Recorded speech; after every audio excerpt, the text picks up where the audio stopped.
Okay guys, since something like this sa hospital or clinic ng inyong mga fur babies, pakita ko sa inyo.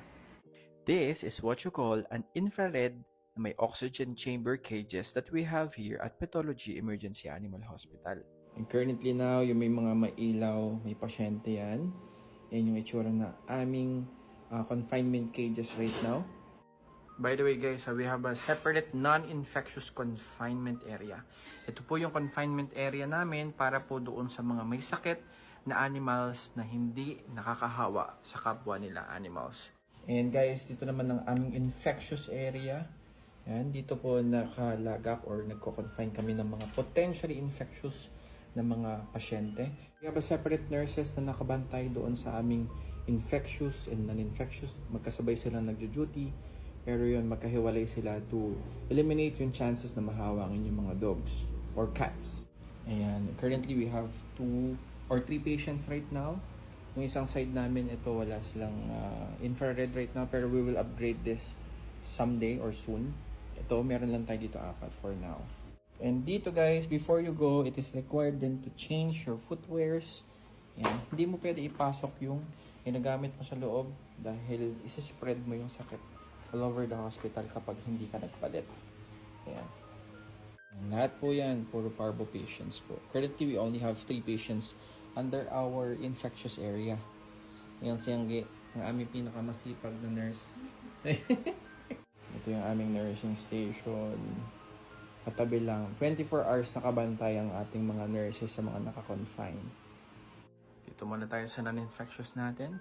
And guys, ito pong makikita nyo yan is our infrared cages. So this is what we use to thermoregulate yung mga pasyente. And technically, itong infrared cage, yan, it produces heat. Yan, nakadepende sa amin yung intensity niyan.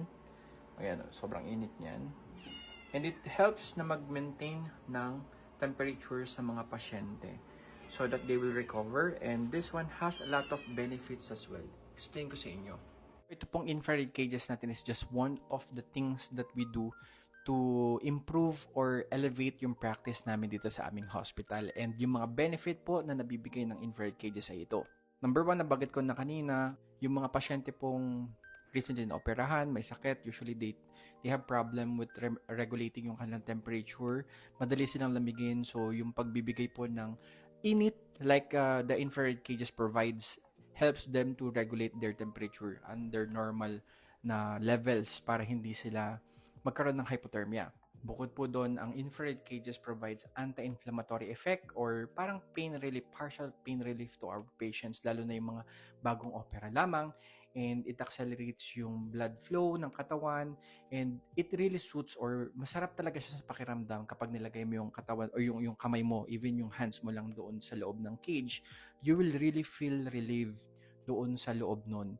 And isa yun sa mga nakakatulong talaga po to increase the chances of survivability ng aming mga pasyente. Kaya naman talagang nag-invest tayo for this. Marami pa tayong mga i-feature ng mga bago sa ating hospital that I want to share sa inyong lahat para makita ninyo yung lahat ng effort na ginagawa natin to help talaga yung ating mga pasyente, dahil at the end of the day, what we really want to happen is for our patients to recover ng mas mabilis at syempre para tumaas po yung kanilang general survivability rate. Dagdag ko na lang din guys, share ko na din po that we have a separate entrance para sa mga healthy and mga potentially non-infectious na mga pasyente.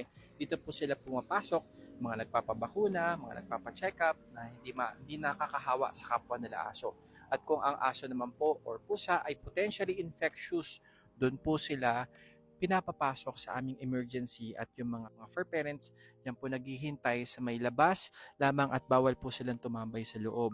So basically, we really have a separate po talaga na entrance for the boat para maiwasan po na magkaroon ng hawaan. Last nyo na din po yung pagkakaroon po ng separate na infectious and non-infectious confinement area is just one of the biggest thing talaga na dapat meron po ang mga facility to prevent po na magkaroon ng pagkakahawaan ng sakit.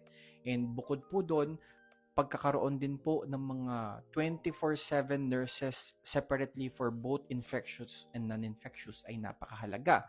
Syempre, if you have a separate facility pero yung nagbabantay or yung mga nurses mo ay paikot-ikot at the same area, di ba? So, what's the sense? Kaya naman kami po dito, even we extended our manpower, talagang nagbigay kami ng effort into hiring people that would manage separately yung mga confinement areas natin. Para sa ganon, talagang masigurado po natin na talagang safe ang inyong mga fur babies. That's all for this video, and sana meron kayong nakitang insight about Pathology Emergency Animal Hospital. If you want to know more about our operation, you can comment down below. And kung meron kang gustong topic na gustong itanong or gustong malaman, just let me know. And kung hindi ka pa naka-follow, please follow me and share this to other fur parents. So paano? Sa susunod na video ulit This is Doc Jello.